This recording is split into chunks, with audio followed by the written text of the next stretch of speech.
warahmatullahi wabarakatuh. Perkenalkan, nama saya Hasna Aulia dengan NPM 241063102037, kelas 2C, jurusan Manajemen Fakultas Ekonomi dan Bisnis. Di sini saya akan menjawab soal-soal ujian tengah semester mata kuliah agama dengan dosen penguji Bapak Dr. Andes Iqbal Amar Muzaki MPD. Soal nomor 1, jelaskan bagaimana rukun iman, yaitu iman, Islam, dan ihsan saling berhubungan dan mempengaruhi perilaku seorang manajer dalam lingkungan kerja. Berikan contoh nyata dari situasi yang mungkin dihadapi. Jawabannya, dalam ajaran Islam terdapat 3 pilar utama yang menjadi pondasi dalam membentuk kepribadian seorang muslim, yaitu iman, Islam, dan ihsan. Pertama, iman adalah keyakinan dalam hati terhadap 6 rukun iman, termasuk kepercayaan kepada Allah, malaikat, kitab-kitab, dan hari kiamat. Seorang manajer yang beriman akan menyadari bahwa setiap keputusan dan tindakan akan dimintai pertanggungjawaban, tidak hanya di dunia tetapi juga di akhirat. Iman melahirkan integritas dan rasa tanggung jawab yang tinggi. Kedua, Islam merupakan perwujudan dari iman dalam bentuk amalan nyata, seperti sholat, zakat, puasa, dan haji. Dalam lingkungan kerja, nilai-nilai Islam seperti kejujuran, kedisiplinan, dan kepedulian sosial menjadi pedoman dalam bertindak. Seorang manajer yang mengamalkan ajaran Islam akan berusaha menjalankan tugasnya dengan baik dan tidak berlaku zalim terhadap bawahannya. Dan ketiga, ihsan, yang berarti berbuat baik, seolah-olah melihat Allah, dan jika tidak mampu, maka yakin bahwa Allah melihat, merupakan puncak dari kualitas spiritual seorang muslim. Nilai ihsan menjadi seorang manajer tidak hanya menjalankan kewajiban formalnya, tetapi juga melakukannya dengan penuh keikhlasan, kasih sayang, dan keadilan. Sebagai contoh, ketika seorang manajer menghadapi kasus pelanggaran disiplin yang dilakukan oleh karyawan favoritnya, iman akan menuntunnya untuk bersikap adil, Islam mengarahkan untuk bertindak sesuai prosedur, dan ihsan membuat tetap manusiawi dan bijaksana dalam mengambil keputusan. Ia tidak akan melindungi pelanggar karena kedekatan pribadi, namun tetap memberikan ruang untuk perbaikan apabila memungkinkan. Soal nomor 2, jelaskan doktrin kepercayaan dalam Islam. Apa implikasinya terhadap interaksi antar agama dalam konteks manajemen? Jawabannya, dalam ajaran Islam, doktrin kepercayaan merupakan dasar yang membentuk pola pikiran dan perilaku umat muslim dalam kehidupan pribadi maupun sosial.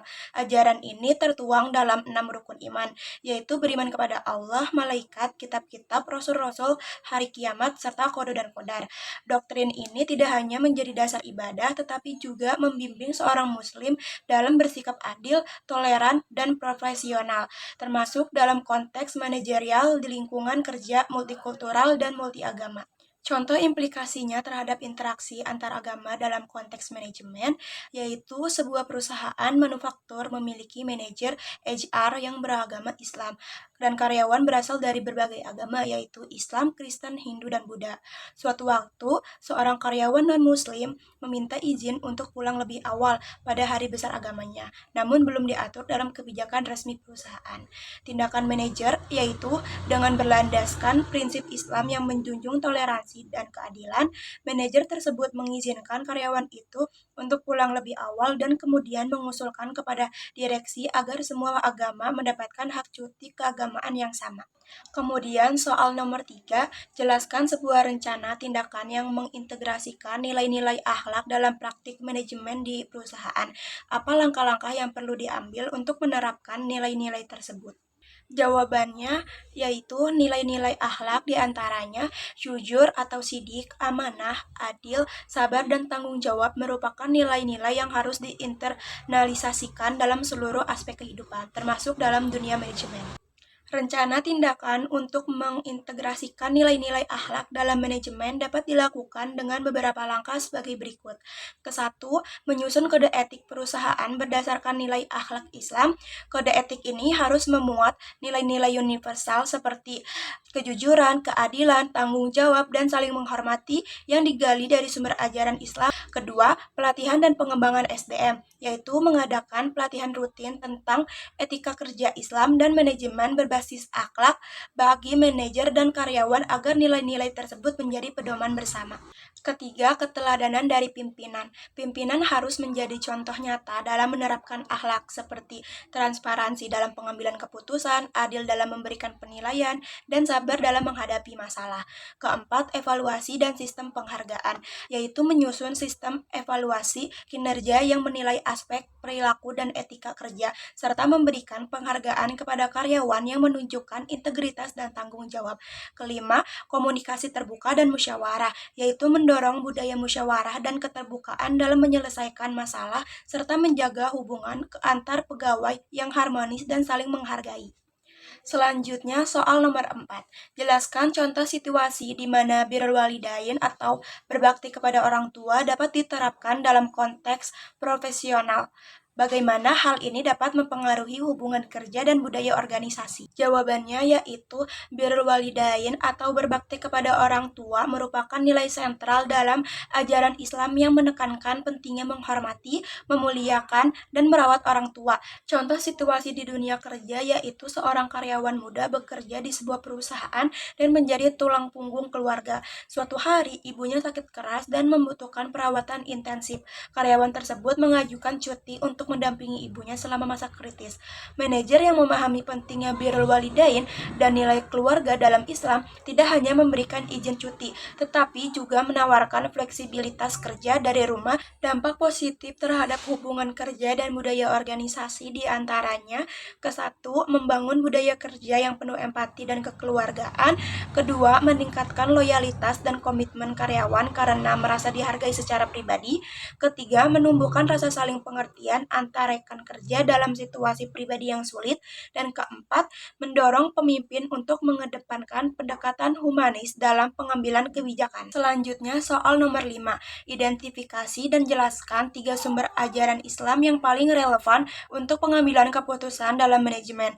Bagaimana sumber-sumber ini dapat digunakan dalam praktik sehari-hari? Jawabannya ke-1, Al-Quran. Al-Quran merupakan sumber utama ajaran Islam yang memuat prinsip-prinsip dasar dalam kehidupan, termasuk kepemimpinan, keadilan, dan tanggung jawab. Dalam konteks manajemen, Al-Quran menekankan pentingnya musyawarah dalam Quran Surat Asy-Syura ayat 38, keadilan dalam Quran Surat An-Nahl ayat 90, dan keamanan dalam Quran Surat An-Nisa ayat 58. Contoh penerapannya yaitu seorang manajer yang menghadapi konflik antar departemen bisa menggunakan prinsip musyawarah untuk mengundang perwakilan dari kedua pihak dan membuat keputusan kolektif, bukan otoriter. Ini menciptakan rasa memiliki dan keadilan dalam organisasi. Kedua, hadis. Hadis adalah segala perkataan, perbuatan, dan ketetapan Nabi Muhammad SAW yang menjadi pedoman praktis dalam menjalankan ajaran Islam. Dalam dunia manajemen, hadis memberikan teladan dalam kepemimpinan etis, pengelolaan konflik, dan komunikasi efektif. Contoh penerapannya yaitu Nabi Muhammad dikenal sebagai pemimpin yang sabar, terbuka terhadap kritik, dan memperhatikan kesejahteraan para sahabatnya. Seorang pemimpin perusahaan dapat mencontoh sifat ini dalam menghadapi tekanan kerja atau mengelola tim yang heterogen. Ketiga, ijma. Ijma adalah kesepakatan para ulama terhadap suatu permasalahan yang tidak dijelaskan secara eksplisit dalam Al-Quran atau hadis. Dalam praktik manajerial modern, ijma dapat dijadikan dasar dalam membuat kebijakan baru seperti tentang etika kerja, tanggung jawab sosial perusahaan, atau penggunaan teknologi. Contoh penerapannya yaitu dalam menghadapi isu etika digital, misalnya data karyawan. Manajemen dapat merujuk pada fatwa atau konsensus ulama yang telah membahas prinsip-prinsip umum mengenai perlindungan hak individu. Selanjutnya, soal nomor 6. Jelaskan proses ijtihad dalam konteks modern. Apa tantangan yang dihadapi oleh para ulama dalam menerapkan ijtihad di era globalisasi dan teknologi saat ini? Jawabannya, ijtihad dalam Islam merupakan proses intelektual yang sangat penting, yaitu usaha sungguh-sungguh dari seorang mujtahid untuk menggali hukum dari sumber-sumber syariah atas persoalan yang belum memiliki ketetapan eksplisit. Di era modern, ijtihad menjadi semakin penting dalam menghadapi permasalahan kontemporer yang kompleks. Contoh nyata dari ijtihad modern dapat ditemukan dalam fatwa Majelis Ulama Indonesia atau MUI mengenai penggunaan uang elektronik dan cryptocurrency. Dalam kasus ini, para ulama tidak hanya merujuk pada teks-teks keagamaan klasik, tetapi juga berdiskusi dengan para pakar teknologi dan keuangan syariah sebelum menetapkan fatwa. Pendekatan ini menunjukkan bahwa ijtihad di era global harus inklusif, namun tantangan dalam menerapkan ijtihad modern cukup besar. Pertama, kompleksitas isu kontemporer yang melibatkan aspek teknis dan multidisipliner seringkali sulit dipahami secara mendalam oleh sebagian ulama. Kedua, keterbatasan literasi teknologi membuat beberapa fatwa menjadi kurang tepat sasaran. Ketiga, pluralitas dan fragmentasi fatwa dalam dunia digital dapat menimbulkan kebingungan di masyarakat mengenai mana yang paling otoritatif. Selanjutnya, soal nomor 7. Jelaskan rancangan sebuah program pelatihan untuk manajer yang mengedepankan nilai-nilai Islam dalam kepemimpinan. Apa saja komponen utama yang harus ada dalam program tersebut? Jawabannya, dalam menghadapi tantangan kepemimpinan modern, seorang manajer tidak hanya dituntut untuk memiliki kompetensi teknis dan strategis, tetapi juga integritas moral yang tinggi. Nilai-nilai Islam seperti keadilan, amanah, ihsan, dan musyawarah dapat menjadi fondasi kuat dalam membentuk kepemimpinan yang etis, visioner, dan berorientasi pada kemaslahatan. Oleh karena itu, penting untuk merancang program pelatihan manajer yang mengintegrasikan prinsip-prinsip Islam ke dalam praktik kepemimpinan. Program pelatihan ini bertujuan untuk memperkuat karakter kepemimpinan Islami dalam diri manajer, baik dalam aspek spiritual, etika, maupun sosial.